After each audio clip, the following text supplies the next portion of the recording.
श्री कृष्ण कहते हैं, मेरे लिए ना कोई घृणित है और ना ही कोई प्रिय, ना कोई निर्धन है और ना ही कोई धनी। बस जो भक्ति भाव के साथ मुझे याद करते हैं, मैं उनका हूँ और वो मेरे। मन को शांत और स्थिर करने के लिए भगवान श्री कृष्ण ने 2 उपाय बताए हैं। किसी भी चीज़ को समझने के लिए सबसे पहले मन को शांत रखना चाहिए और फिर काम पर ध्यान देना चाहिए, क्योंकि हम मन से ही प्रश्न खोज लेते हैं और मन में ही जवाब देकर बैठ जाते हैं। भगवान श्री कृष्ण ने मन को शांत रखने के लिए 2 चीज़ें बताए हैं। भगवत गीता में भगवान श्री कृष्ण कहते हैं, मन का बेचैन होना उसका स्वभाव है और हमारे मन को लगता है कि अगर वह अलग अलग बातों के बारे में सोचता रहेगा तो हमें आने वाली हर मुश्किल और मुसीबत से बचा लेगा, पर ऐसा होता नहीं है। हम अपने जीवन का काफ़ी अधिक समय सोच विचार करके परेशान होने में निकाल देते हैं। भगवान श्री कृष्ण कहते हैं कि मन का यह स्वभाव बदलना मुश्किल जरूर है, पर असंभव नहीं। अच्छा, अब आप एक बात बताइए, क्या आप कौवे को कह सकते हैं कि वह काँव काँव की आवाज़ ना करे, या फिर क्या आप किसी मेंढक को कह सकते हैं कि वह पानी देखते ही ऊंची छलांग ना मारे? हमारे मन का भी कुछ ऐसा ही है। जीवन में कुछ भी होता है, अच्छा या बुरा, हमारा मन उस पर काँव काँव काँव करने लगता है। काँव काँव से मेरा मतलब है कि चिंता करना, व्याकुल होना।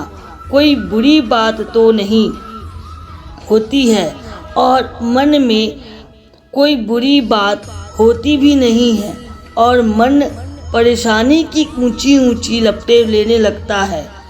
कभी कभी तो मुझे लगता है कि हमसे कई लोग सिर्फ परेशान होने के लिए जीते हैं। सारी परेशानी, पीड़ा, दुविधा अक्सर हमारे मन की बनाई हुई कहानियाँ होती हैं। भगवान श्री कृष्ण कहते हैं, हमारे मन को शांत और स्थिर करने के लिए 2 उपाय बताए हैं और कहते हैं कि पहला ध्यान लगाना। भगवान श्री कृष्ण ने हमें हमारे मन को शांत करने और स्थिर करने के लिए 2 उपाय बताए हैं। पहला, ध्यान लगाना या मेडिटेट करना। दूसरा, वैराग्य भाव सीखना।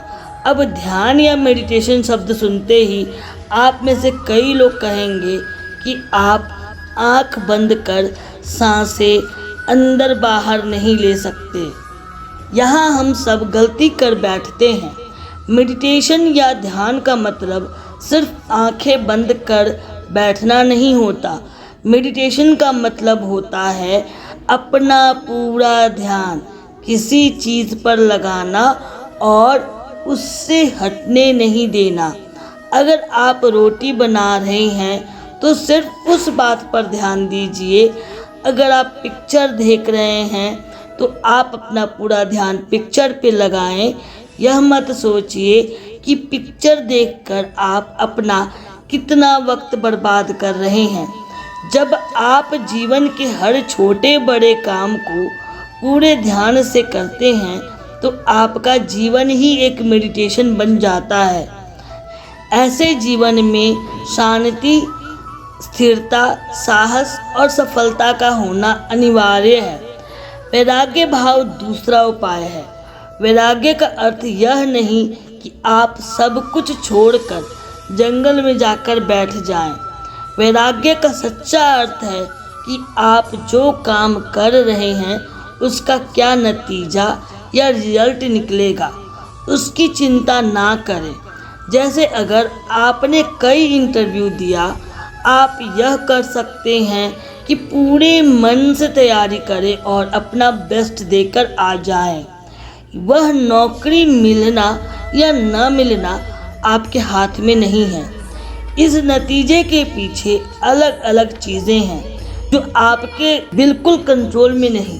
तो जिस चीज़ के बारे में आप कुछ कर नहीं सकते उसके बारे में चिंता भी ना करें। यही वैराग्य का सच्चा मतलब होता है और यही भगवान श्री कृष्ण का दूसरा उपाय मन को चिंता की लपटों से बचाने का। याद रखिए, आप पूरे के पूरे इंसान हैं, समझदारी और संयम कुशलता से भरे इंसान। आपका मन जब भी कौवे की तरह अलग अलग बातों पर आपको परेशान करने लगे तब अपने मन को भी प्यार से समझाइए और शांत कर लीजिए। बस अपने ऊपर विश्वास रखिए कि आप कभी अपना बुरा हाल होने नहीं देंगे। धैर्य रखना दुनिया के सामने रोने से बेहतर है। राधे राधे।